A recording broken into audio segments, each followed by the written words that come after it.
Hello, I'm Jeremy Friedbaum, candidate for the U.S. Senate, and welcome to my back porch this March 16, 2012, the day after the Republican caucuses. Today's video blog is 7 reasons the financial conservative, Christian Constitutionalist, and Libertarian coalition, also known as the Tea Party, failed so badly to have its delegates elected at the 2012 Republican caucuses. Reason number 1, Orrin Hatch not accepting that it was his time to gracefully move on to Senator Emeritus status, but instead doing all he could to hold on to his position of power, privilege, and prestige, like Mr. Burns in an episode of The Simpsons.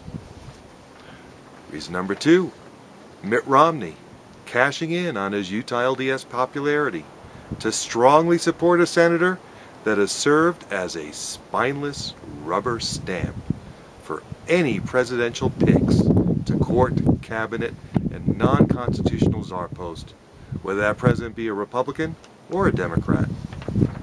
Reason number 3, the LDS Church's unprecedented appeal in week after week announcements from the pulpit, urging all its members to participate in the caucuses, thereby overwhelming the committed political activists that normally hold large sway in these caucus meetings.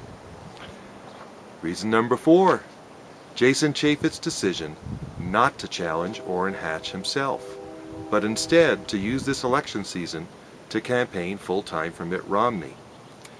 There would have been a very different political dynamic if Jason had stepped up, but he might have lost his ability to represent Utah too. Reason number 5, backlash by the moderate majority that exists amongst registered Republicans to the defeat of incumbent establishment Republicans Chris Cannon and Bob Bennett in primary and convention instead of the general November elections.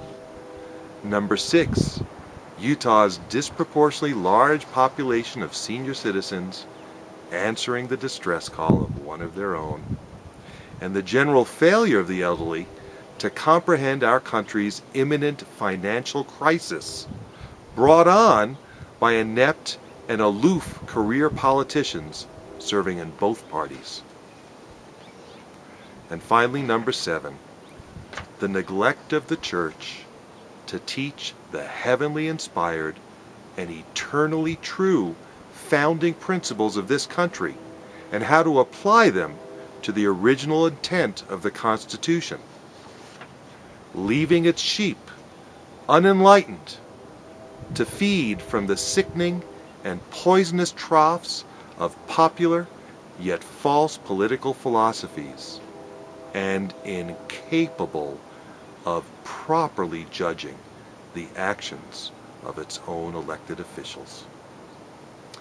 That's my honest analysis of what happened at last night's Republican caucuses. Thank you for listening.